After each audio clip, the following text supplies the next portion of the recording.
looking right all the way. There's Thielen. His first catch is a touchdown. And for Adam Thielen, his 9th of the year and catch number 94 on the season.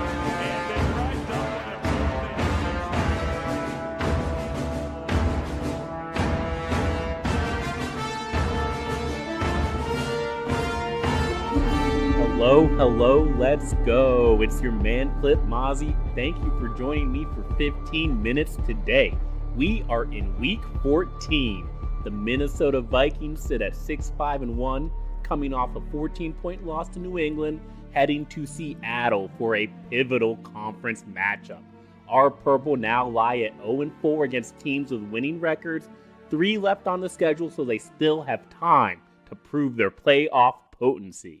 We're here to break down everything so far this year at the 3-quarter mark. The Vikings got a break from the division, but they're still chasing Chicago in the division race. 2 games behind them, the Cowboys are streaking. They've won 5 in a row. Philadelphia, Washington, and Carolina all lose in week 14, giving Minnesota a golden opportunity to take a commanding lead in the wild card race. The Seahawks 7-5. Half game ahead, Vikes can leapfrog them with a win on Monday night. The Vikings put off their primetime bugaboo a bit, beating the Packers on Sunday night. New England was always about finally getting a win against a team with a winning record. It's not the best version of the Patriots we've seen, but they're in the Super Bowl hunt anyways. New England at 8-3, now 9-4, a great team in December, even after their last-minute loss to Miami. While the Dolphins figured out a way to beat the Patriots, our Vikings didn't come close. After losses to LA, New Orleans, and Chicago, the big questions for Minnesota still haven't been answered. It's December now. We still have to take these games 1 week at a time. Just 4 left, but if the Vikings succeed in this last month, make the playoffs, it'd be nice to know they can make noise in them. And as good as Minnesota has been this year, their lack of success against winning teams doesn't make for a convincing story. Now, they have another chance to do just that on Monday. We'll get into the details of the Seattle game, but first let's look back. There's a lot that needs fixing for the Minnesota Vikings on both sides of the ball. It's an up and down year, an inconsistent team, but here's the thing. We look around the NFC and all these teams look kind of average. From the Eagles, who have been wrecked by injuries, to the Saints, who struggled against Tampa Bay.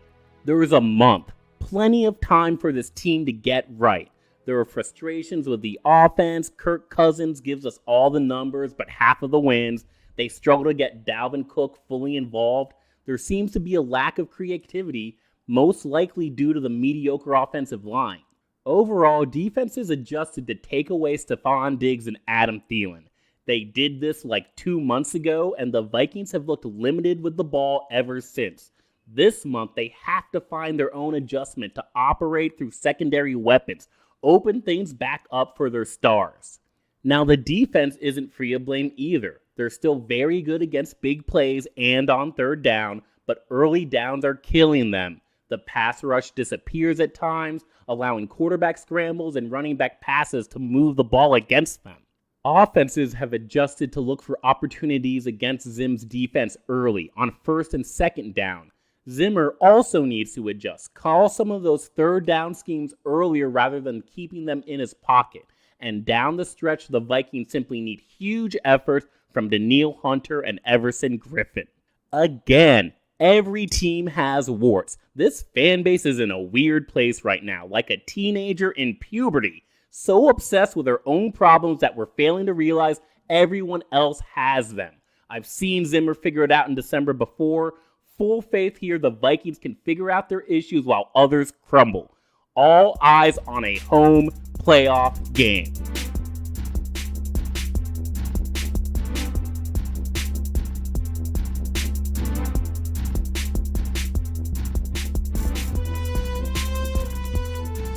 "12 games into the year, we're gonna stay upbeat. Search for all the things our team does well. It's easy for our moods to shift up and down with every win and loss through this roller coaster of a year. Bottom line here, the team has a winning record. So we're going to go in depth with the positive aspects that define the team. Starting with the defense, the Vikings defense, despite a schedule of much tougher offenses, has held form for the most part. They're 6th in yards per game allowed, 14th in points per game allowed. Points obviously the more important stat, but it goes to show it's not easy to move the ball against Minnesota. The Vikings get stops when it matters, as shown by their top 10 DVOA. That includes high marks in stopping short yardage runs and preventing explosive runs. Our Purple allow explosive runs on just 9% of carries, second in the NFL. Their defensive front remains stout and are great in pursuit. The back seven is chock full of sure tacklers if the running back even gets that far. We've seen this several times from multiple different defenders. Danielle Hunter hustles on any play to the edge. Sheldon Richardson has a knack to find the ball carrier. Linval Joseph is a rock. Eric Kendricks and Anthony Barr have remained sure tacklers. Harrison Smith, Anthony Harris, Mackenzie Alexander all fly up to the line of scrimmage during run plays. Now, it hasn't been all roses. The defense ranks pretty low overall in success rate, but their high DVOA shows that they're clutch. They're great against short yardage runs. They're fantastic on third downs. In the passing game, teams convert just 23% of third downs against our Purple. We're familiar with this stat from last year. On top of the personnel, which gets up for the big down, especially in front of that loud home crowd, Mike Zimmer brings out his best plays on third down. Deceptive pre-snap looks, including double and triple mug sets, safeties dropping back into coverage late, edge cornerback blitzes, creative stunts when they don't blitz. The end result, we know that no matter how many first downs or long drives the defense gives up, there's hope. There's always hope that our defense can get the stop.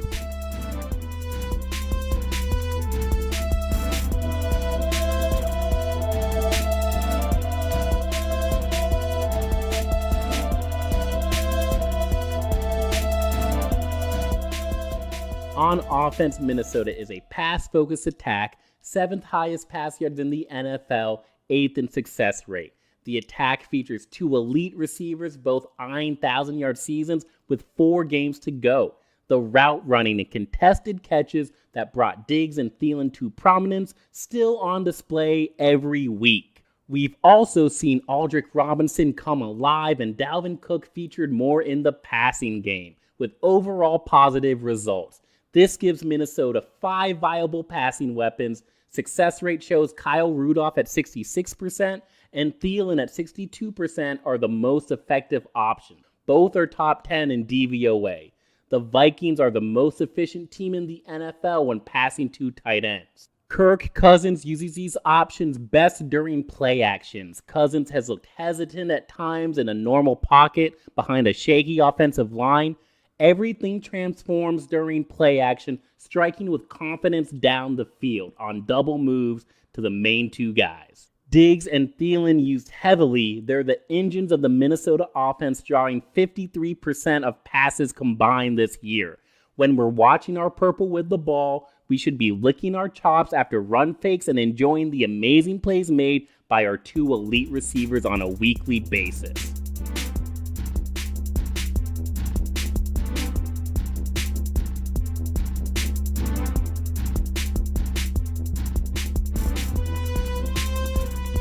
There's untapped potential on both sides of the ball, but the good news is that Minnesota is relatively healthy as we enter the stretch run. They're missing a backup tight end and backup receiver on offense, only 1 starter out on defense. Sure, Diggs, Kendricks, Mike Remmers, and Xavier Rhodes are hampered a bit. It's week 14, that's no excuse. Most teams are dinged up much worse than our Vikings at this point in the year. That includes our next opponent, the Seattle Seahawks. Starting at the top, Trey Waynes got knocked out of the New England game with a concussion. He was in on a key run stop, but Jaleel Johnson's knee banged him in the head. Trey only played 19 snaps. Guess which cornerback got the most snaps last Sunday? Holton Hill, our undrafted rookie. Stephon Diggs also became a game-time decision last week after his knee swelled overnight. He still played in Foxborough and was solid. Didn't look hindered by the knee much, but Minnesota still kept him on a snap count. He played 77% of snaps, down from his usual average of 88% when healthy. Rhodes also played in a limited role last Sunday, dealing with a bad hamstring. He looked below 100%. Zimmer kept him to about 2/3 of snaps. Mackenzie Alexander entered the game as questionable with a knee issue too. Mack played a ton and in all fashions. Blitzing, covering Gronkowski, making run stops. Mack got a full nickel cornerback workload. Interesting because Jaron Kearse barely played at all. I guess the scheme called for more cornerbacks and less safeties. Thank goodness Alexander looked healthy because on top of all that, don't forget Andrew Sendejo's on IR out for the year. A shame to see his time in Minnesota possibly end because of a groin injury kept him out since week 5. Now we're excited as Anthony Harris shines in his place, but either way, secondary depth has taken a huge hit. Sendejo, Waynes, Rhodes, Hughes, Alexander, all injured. Our injured backs would be the starting unit for many NFL teams. The good news is that most of them are returning to health. David Morgan, on the other hand, still out and doesn't seem close to practicing. For a struggling run offense, his absence really hurts. It'd be nice to get our blocking tight end back. Chad Beebe's also out with a hamstring. Seems like everyone on this team has a hamstring issue this year. Better than knees, that's for sure. This injury comes at a bad time for Beebe, though. He played so well in a limited time earlier this season. That was almost a month ago now. I hope that young kid isn't missing his chance.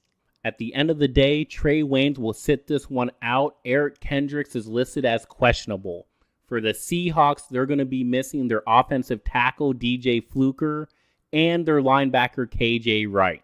Receiver Doug Baldwin is a game-time decision.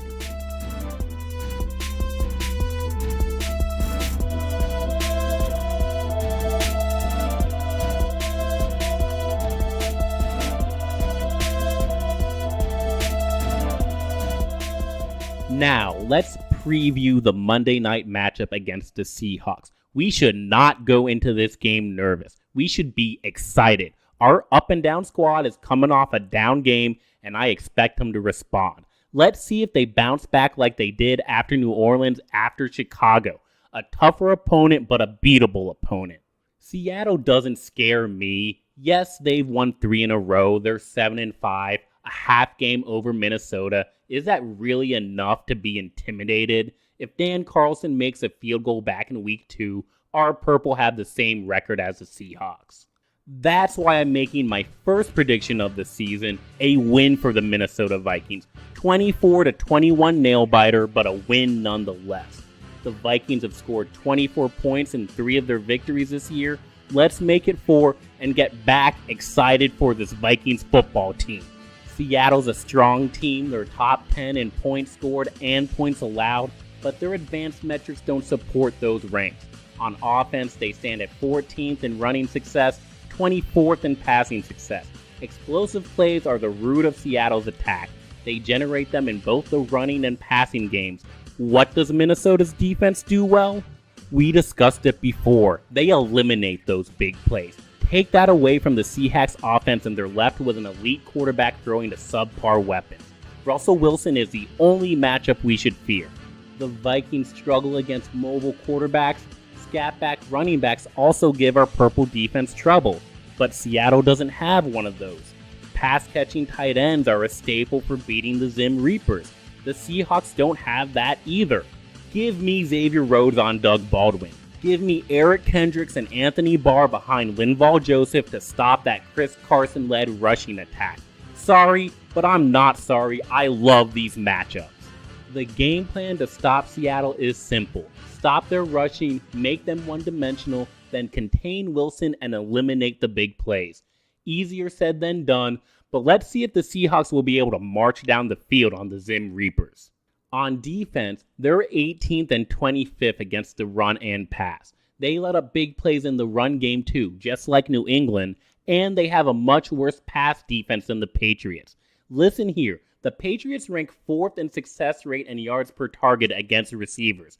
Seattle is 28th and 24th in those areas. While New England is strong against receivers, Seattle is incredibly weak there. Diggs and Thielen should see far more success. So how should Minnesota attack? Go on ahead, get Dalvin Cook running again, search for the big gains just like last week. Then when the Seahawks have to adjust to our backfield chef, that's when you hit them with our primary weapons.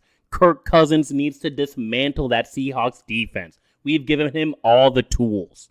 It's a tough contest, no doubt, in Seattle with their rowdy crowd at CenturyLink, the 12th man in a primetime spot, but it's not Tom Brady and Bill Belichick in Foxborough.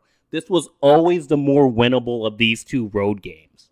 Our Purple have a chance to knock down a playoff contender early on in this late season stretch. At this point, the game comes with a ton of meaning. The Vikings need to prove they can get a win against a team with a winning record. Our Vikes are also most likely a wild card team now, so if a playoff run is realistic, they need to prove they can beat a tough NFC opponent on the road. The Vikings have to look up for the challenge, both players and coaching, after a poor start and finish in New England. They'll need to show greatness to do it, as Seattle has beaten them 4 straight times. This is the first game after that ill-fated Blair Walsh playoff miss back in 2015. No one really cares about that anymore. 2018 has its own concerns. So I'm sitting back, waiting, begging for Minnesota to prove us right. Prove that they're better than the 2017 team despite a tougher schedule. This team can still compete on some level with contenders. Prove that a streak into the playoffs is possible and exciting. See y'all on the other side. Skol Vikes.